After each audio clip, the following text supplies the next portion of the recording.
Hi guys, Knife Detector here, and I have a very special video for you today. I wanted to show you a video on this knife. What this is this is a vintage Boker tree brand 2-blade folding hunter, and I got this knife at a flea market, probably about 15 years ago. And around that time, 15 years ago, I've been collecting all my life, right? Knives, but 15 years ago I started getting into a leather hobby as well, and I brought it home after I found this knife at the flea market in Bussey's in San Antonio, and Bussey's flea market. And this knife is very special to me, and let me tell you why. My dad has never asked me for anything his entire life, right? He's never asked me for a thing. My dad is 83 years old. And when I came home with this 15 years ago, I had it in my pocket. He asked me if I found anything at the flea market like he typically does. And I told him, well, as a matter of fact, yes, I did. I found this. And the first words out of his mouth in Spanish were, "Me lo regalas, mijo." In English, that translates to, "Will you please gift me that? As a gift, please?" And how could I tell my father no? So I said, "Of course, Daddy, it's yours. Take it. But let me just ask to borrow it for a little while so I can make you a sheath for it." And so I went ahead and I took it, and he didn't want to let it go. He liked that knife so much that he didn't want to part with it. And it's a good looking knife. I mean, it's not perfect. I would say that this knife is probably from the 50s. And it's got a beautiful yellow bone to it, guys. Beautiful yellow bone to it. And the other side, it's pretty much perfect. And it's got no cracks or missing chunks or anything. But this knife has been loved and it has been used, right? So there you see the Boker tree brand emblem right there. And I think my dad, when he was younger, probably in the 50s, which is when I think this knife was from, always wanted one of these.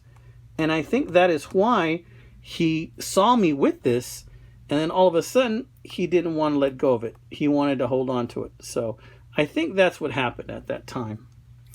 So this knife is not by any means in perfect condition. It's been used quite a bit, and it's got a patina on it too. As you can see, this knife right here, the main blade, has been sharpened a bit, and I think probably even retipped at some point. And here you can see where it says Boker. I'm trying to focus that for you guys. Boker, I think it says Boker tree brand, Germany. You guys can probably see it better than me at this point. So the secondary blade, it's got good snap, guys. The secondary blade is in really good shape. It's got a nice patina on it because this is about a 70-year-old knife, possibly 70, 80 years old. And it doesn't look to have had very much use at all. Now there you see a big chip missing, and that's pretty much the only flaw on this knife. But my dad didn't care. See, he really liked this knife and he wanted to have it at any cost. So I went ahead and I said, of course, it's yours. And I gave it to him as a gift. And for him to lend it to me to make this video on it, I could tell that he really didn't want to. So I've only had it for about an hour. I'm going to go give it back to him in a little bit, right? So I wanted to share that with you guys. Once again, you know, knives, a lot of them have stories attached to them. And that's the story of this knife. I don't know if before this knife got to me 15 years ago and I gifted it to my father, maybe this knife was a gift for somebody else. Maybe it was a gift from father to son before me. And knives are a tremendous source of continuity in a family relationship. It can be a tradition where you pass a knife down from father to son, or father to daughter, or mother to daughter, or grandfather to grandson. You know, so that they can have a piece of them that they carried with them for so many years of their lives, and they can pass it on down to their family. And it's a beautiful thing. I wanted to share that with you. And at that time, I started working with leather, so I made my dad this little sheath, and then I put Gomez on there because that's our last name. And wanted to share that with you guys. So I know you guys have some stories as well. And just like me, you probably got into this hobby because you remember a knife that your uncle had, or you remember a knife that your daddy gave you when you were a kid, or you remember a knife that your mom used to carry in the kitchen, or that she used to carry with her when she went out hunting, or that your uncle, or that your aunt, or that your brother gave you, or that your grandfather carried for many, many years. We all have these stories, and these knives are a little window into our past. And because of that, I love the hobby of knife collecting.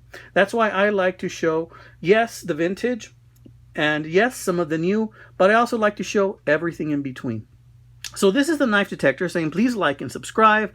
Share your knife stories too, guys. Go ahead and open up a YouTube channel if you don't have one. Make your own videos and share your stories too, and be part of this knife collective and this knife society that we're all party of and members of, right? Because it's a close-knit community, and it's a good way for us to show support for one another, and also it's a good way for us to show how we're open to making new friends. And to me, that's the greatest gift in the knife collecting community, is the ability to speak, to share, to make new friends, and to open new doors. Excuse me. This is a Knife Detector signing off, saying please like and subscribe. Take care, God bless, and stay sharp, my friends.